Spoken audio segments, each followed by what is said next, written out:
19 pages in, and I'm like,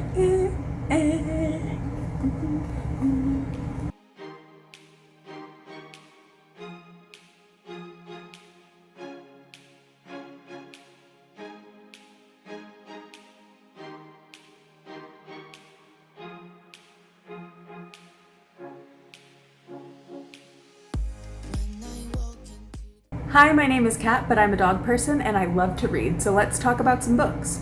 Well, actually, let's just talk about one book. Sorcery of Thorns by Margaret Rogerson. It is my new favorite book, and I really hope that you enjoyed it too. I'm sorry if you can hear my air conditioner in the background. I really can't turn it off. It's a gajillion degrees here. You're just gonna have to live with it like I do. I have some notes on Sorcery of Thorns. I have a few things that I want to say. Let's get to it. Sorcery of Thorns is my new favorite book, and I had a really fun time reading it. I love how Elisabeth is really into books, and she relates to books kind of more than people. I love how tea makes her happy. I related a lot to those things, and I could feel the book like trying to make me relate to it, but I didn't care because I was having a good time. Like, I don't see the need to be super critical if I can have a fun time. I really liked the characters. All the protagonists kind of stole my heart. Yeah, they did. Yes, they did. Oh, hi.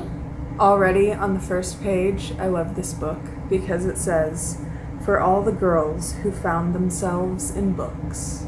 This book was written for me, okay? I thought that the map was really beautiful, and I kind of wanted to mark off where they went and in order, but I didn't want to ruin how pretty the map was, so that idea kind of went out the window. From the very beginning of this book, we learn that a lot of librarians die because these grimoires and the training at the Collegium are very dangerous, and becoming a warden is like a really dangerous job to get into, and you have to be the best of the best. It's kind of like being an Auror in Harry Potter, you know, you gotta go fight the bad stuff.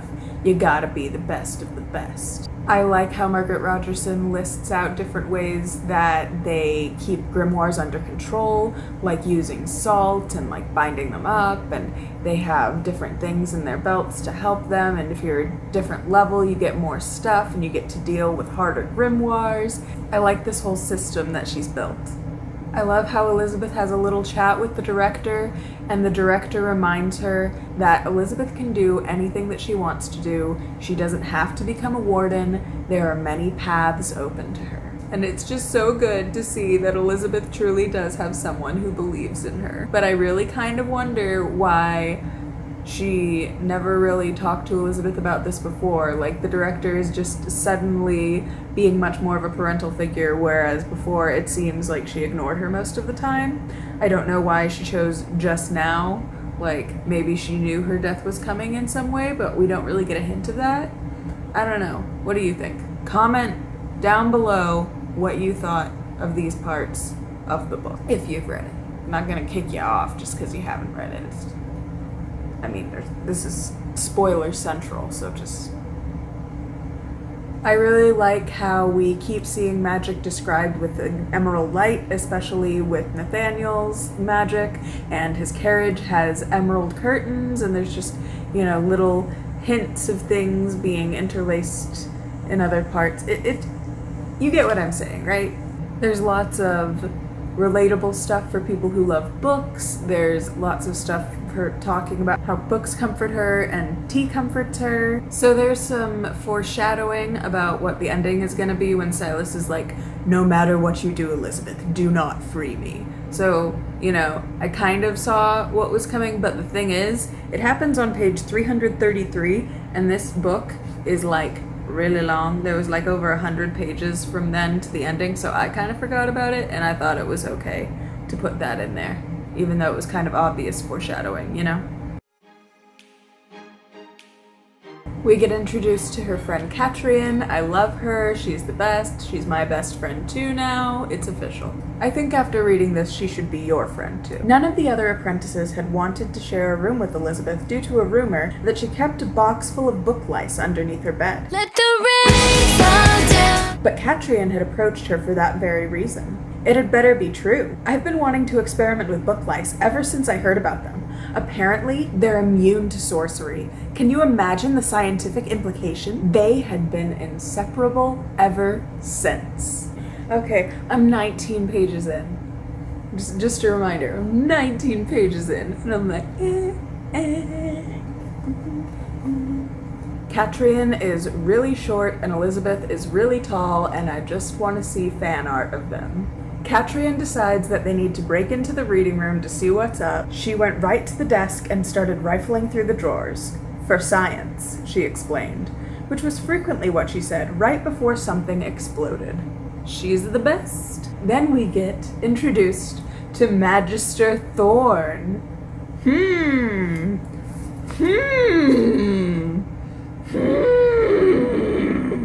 Sorcery of Thorns. Magister Thorn. I see you.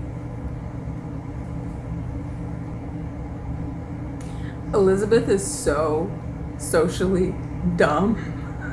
It's part of her character because she grew up in the library and didn't really have interaction with other kids and stuff, and the books that she read were like hundreds of years old. You know, she's not so smart when it comes to social things. She keeps thinking that he's evil and he's being sarcastic with her, and she takes everything that he says completely seriously. I only turn girls into salamanders on Tuesdays. Luckily for you, it's a Wednesday, which is the day I drink a goblet of orphan's blood for supper.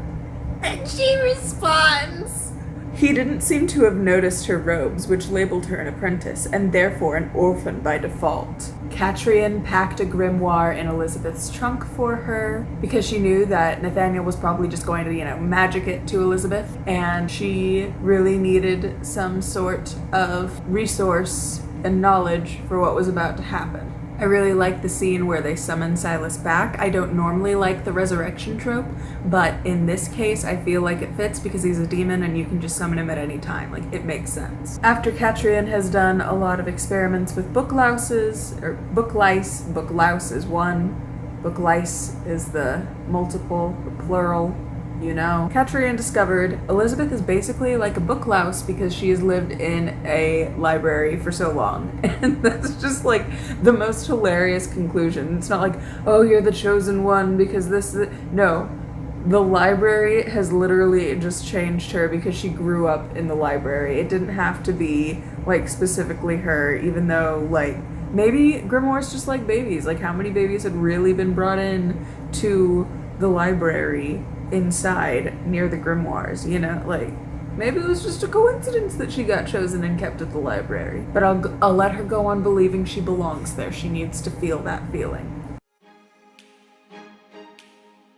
Now that Ashcroft knows that she knows his secrets, he basically wants her dead. Elisabeth tries to run, and she runs into this girl named Mercy, who is also a resident of this insane asylum, and Mercy decides to help her, and she gives her some money, and Elisabeth has Mercy look back, and she can see the demons now because the demons are doing things that are so demonic, she can't believe the glamour anymore. The glamour only goes so far. If a demon is doing crazy things, you're gonna be able to tell that it's a demon. Mercy tells Elisabeth about a back gate that she can escape from, and then they are cool, and Elisabeth kind of is like, we're good, we're friends.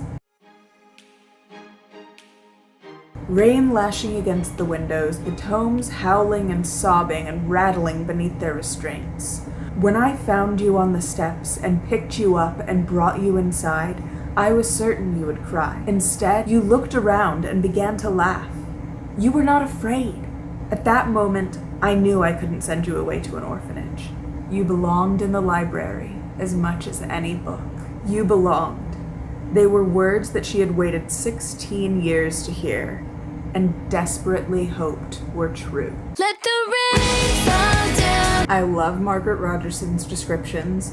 Her description of summer is so accurate, especially to the climate around me. Summer pounded its fist against the library's walls, thickening the air to the consistency of honey. Here's a little scene that I actually really hope to be able to see in a movie someday because I just think it's kind of cute. A grimoire had seized her robes between its pages. It growled around the mouthful of fabric, tugging like an angry terrier. The sorcerer's eyes narrowed, searching for the source of the noise. Desperately, she grabbed her robes and yanked, only for the grimoire to release it at the exact same time, throwing her against the shelves. I'm having fun imagining these things. I'm loving this writing. A grimoire had escaped from the vault, drawing upon the power of the sorcery between its pages. It had swelled into a gruesome monster of ink and leather. The grimoire tries to tell her that it can tell her about the truth about the director's death, and it's trying to beg for its life, but Elisabeth finds a marble statue of an angel that is full of supplies that are meant for wardens. So she takes that stuff out, she defeats the grimoire, and we get some really beautiful descriptions again. Gouts of ink bubbled from the wound. The eyes twitched wildly and then went still, rolling upward, the lids relaxing, as if aging in rapid time. The leather skin began to turn gray, then crack and peel.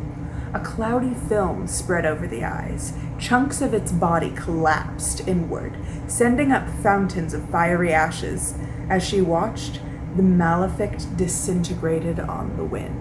Tell me this wouldn't be a gorgeous movie if it was done right.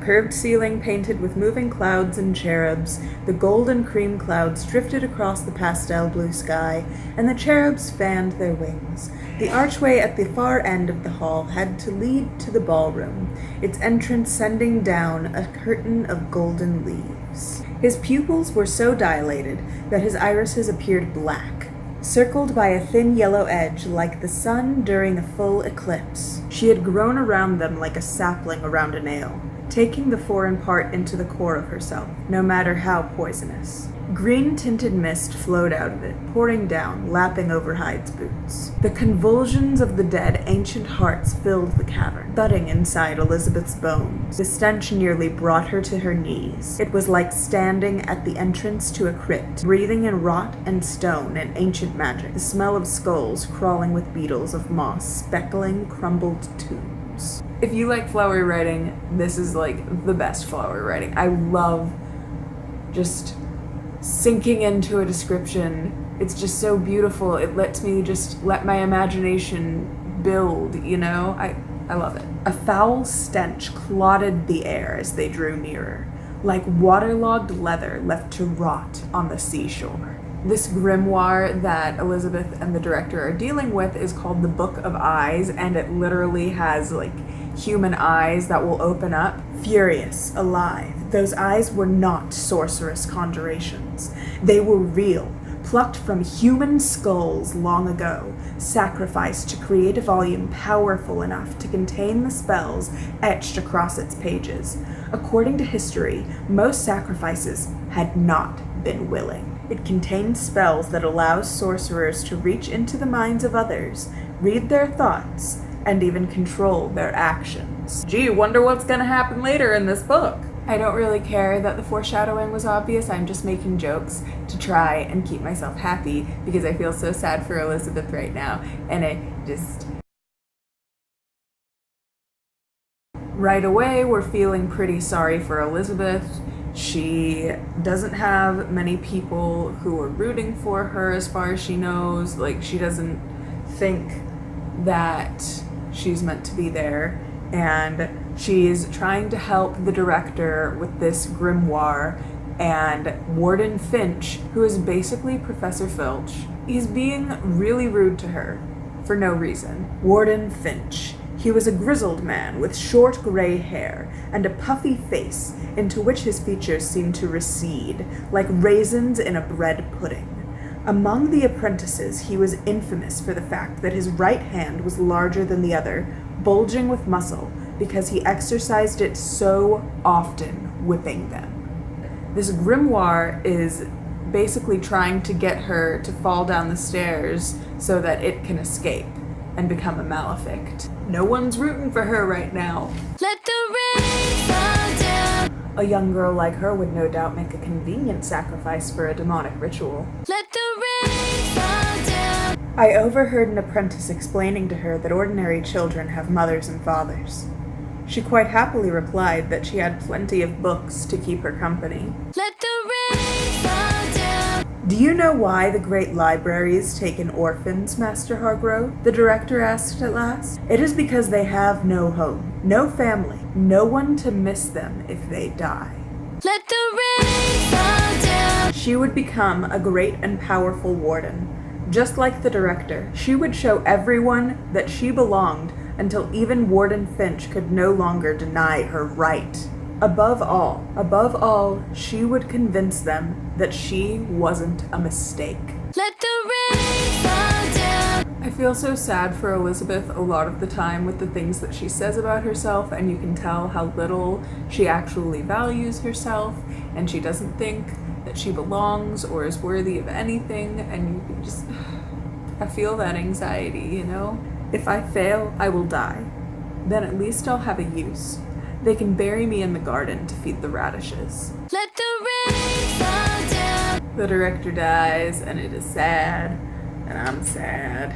She gripped the shoulder and found it unresisting as she turned the body over. The director's eyes stared sightlessly at the ceiling. The floor yawned open beneath Elisabeth. The library spun into a dizzy whirl. This wasn't possible. It was a bad dream. Any moment now, she would wake up in her bed, and everything would be back to normal. Let the rain fall down. That's just such an accurate description of some of the denial that you can go through in the beginning stages of grief. And I just really felt that. When Finch is suspecting her, you get to hear a lot of the prejudices people have against sorcery, and he's just like really nasty, and you see why Elisabeth believes that sorcerers are evil if she's heard stuff like this all of her life. "I smelled sorcery in the library, a smell like burnt metal, ethereal combustion, I swear it." His lip curled in a sneer. "And how would you know that smell? Read it in a grimoire, no doubt. One you shouldn't have been reading. Filling your head with the words of demons. Are you consorting with demons, girl? Have you begun dabbling in sorcery? Is that how you know?" He's gotten her locked up after she has killed a grimoire malefic and saved everyone. And then he takes away her master key so she can't get in to the library anymore. Let the rain fall down. That is her home, you asshole. That is her home. That is her home. And then we meet the villain. Oberon Ashcroft, Chancellor of Magic. Traps her, gets her thrown in an insane asylum. He has this doctor come by and he's like, yep, she's obviously got brain swelling. She's got the woman hysteria. She's got the lady crazes. To Elisabeth's dismay, she didn't look surprised. For her, men who wanted to hurt girls was simply the natural order of things. Let the rain fall down. "I'm glad you've gotten away from Ledgate." Mercy lifted her gaze and met Elisabeth's eyes with her own sad brown ones. "You can't imagine what kind of place it is. Wealthy people pay money to come gawp at the patients here, to sympathize with the plight of the unfortunate. Sometimes they pay for other things too. The matron makes good money off it." For a moment, it was as though Elisabeth were back there, trapped with no possibility of escape. Elisabeth has a panic attack, there's too many people, there's too many noises, she's just been through a traumatic experience and doesn't need to be in this huge crowd right now. Nathaniel notices what's wrong and pulls her out and calms her down. Nathaniel starts to flirt with Elisabeth and they go to like a little secretive area to be alone, and Elisabeth realizes that he's under a spell and he realizes that he's under a spell just in time for the villain to come out and be like, haha, I have Silas. And they get into a fight and Silas saves the day. Because, you know, Silas just keeps having to clean up after these bitches. He's the butler after all. I use that humor to dampen the blow of Silas's death. Let the rain fall down. Ashcroft's sword flashed in the moonlight, inscribing a downward arc, and the point emerged red, protruding from Silas's back, where the weapon had speared him through the heart. In the span of a breath, he had appeared between Ashcroft and Nathaniel, using his own body as a shield. The world went still. Silence descended like frost. Silas's loose hair hung down, hiding his face. After a moment, his pale hand rose to touch the length of iron that entered his chest. Almost curiously, though in doing so, his claws sent up wisps of steam. Nathaniel loses his gray streak, and both of his eyes turn back to being blue. Then Elisabeth is left with the choice of catching Ashcroft or saving Nathaniel's life, and she saves Nathaniel. Let the rain fall down. Elisabeth and Nathaniel have to try again to get the secret from him, and Prendergast is like, no, I'm still not going to give you the secret. Like, you just gave it to the most evil person. Give it to them right now, you know? He reveals that the libraries are actually a summoning circle, and something big and bad can come from the great library in the center. Each library is kind of like a candle that needs to be lit, so they set grimoires up in flames, or maleficts up in flames, to be the candle in the summoning circle. That makes sense. Take them to the dungeon. They cannot be trusted. Only time will tell whether they are telling the truth or involved in the sabotage themselves. After tonight, she would never be able to enter a great library again. Let the rain fall down. We're talking about Magister Thorn, and one of the first descriptions we get of him is that his fingers were long and slender, like a musician's. Now you know there's gonna be a sex scene. She pretended to stumble and landed with her fingers buried in his black and silver hair. His hair was soft, the texture of silk. She didn't know why she would notice such a thing. Hastily, she snatched her hands from him and backed away. To her dismay, he grinned. "Don't worry," he assured her, smoothing his tousled hair? I never know how to say that word. "Young ladies have seized me in far more compromising locations. I understand the impulse can be overpowering. I don't mean to be forward, but is that a sword hidden underneath my dress? Yes, it is. I see, and how exactly is it? I thought you didn't mean to be forward. At least you're wearing clothes this time, master. That was an accident, and the public certainly didn't mind. One woman even sent me flowers." To Elisabeth he added, "Don't worry, she was 40 years old, and her name was Mildred." His hands coursed over her sides, her arms, the contact at once impersonal and fraught with urgency. He was checking her body for injuries. She didn't want him to stop. She had never been touched like this before. His hand left impressions across her skin like the trails of comets, urgent and tingling, her body yearning for more. A breathless ache filled her chest. The intensity of the sensation overwhelmed her. But she hadn't mistaken the way his eyes had darkened the other morning, or the tension that had suffused the air between them. She flipped over beneath the covers, restless. She imagined padding down the hallway in her nightgown and knocking on Nathaniel's bedroom door.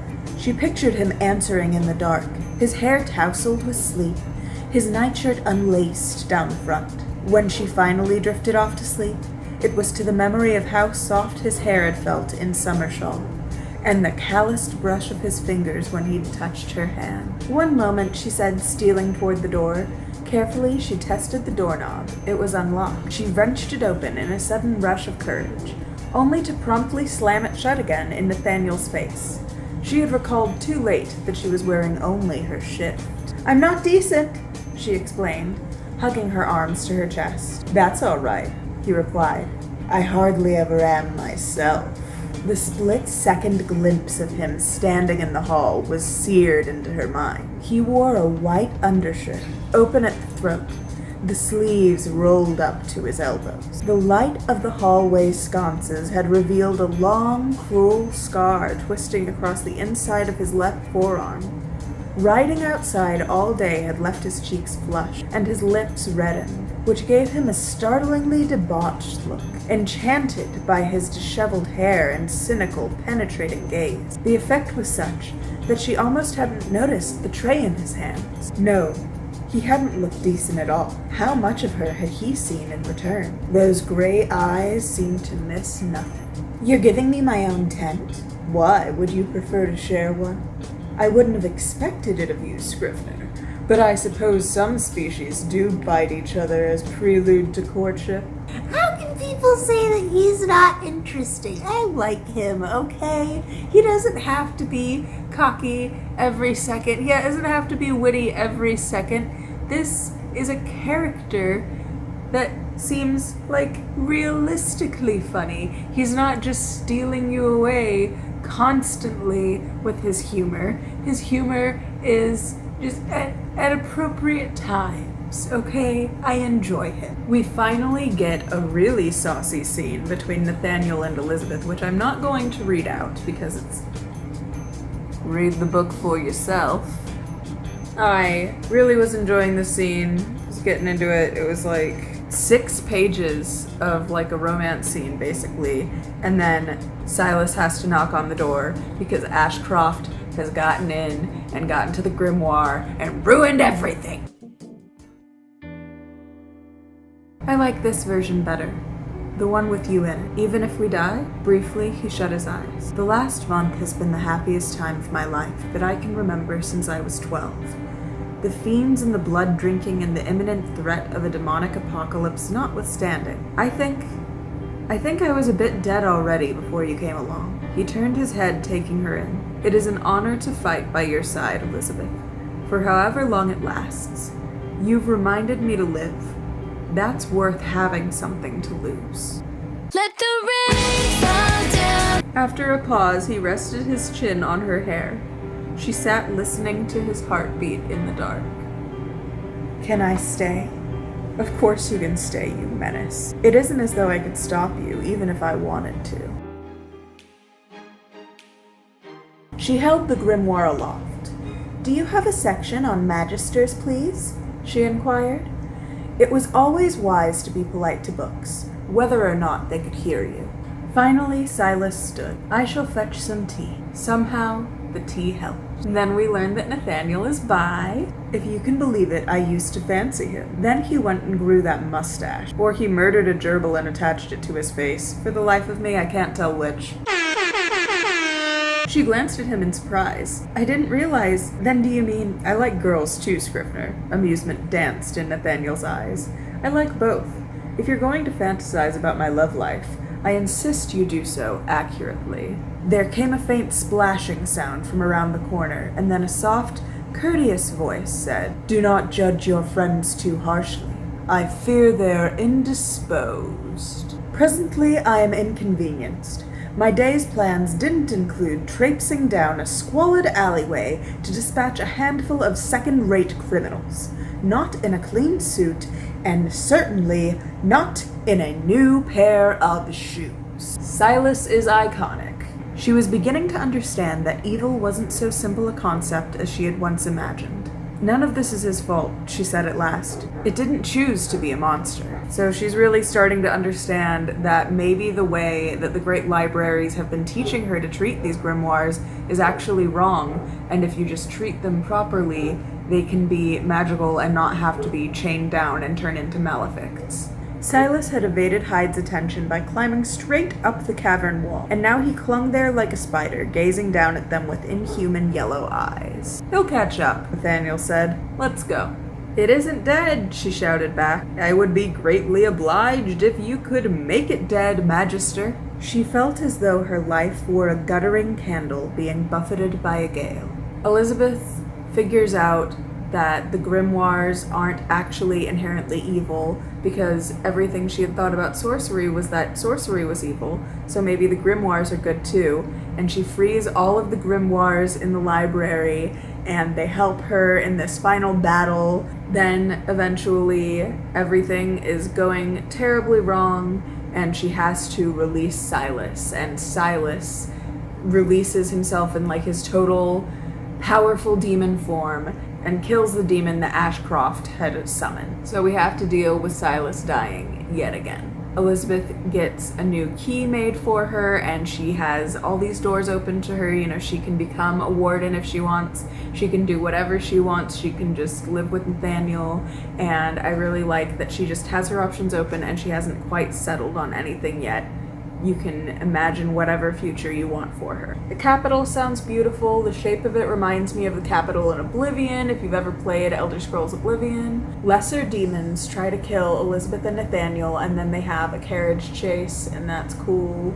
Silas saves the day, and then he puts her to bed, and we get to know that he is like asexual, and it doesn't matter that he redressed her because he's really not interested at all. And that's cool that there was the ace representation, and it's cool that she doesn't have to be worried about being perved on by the butler.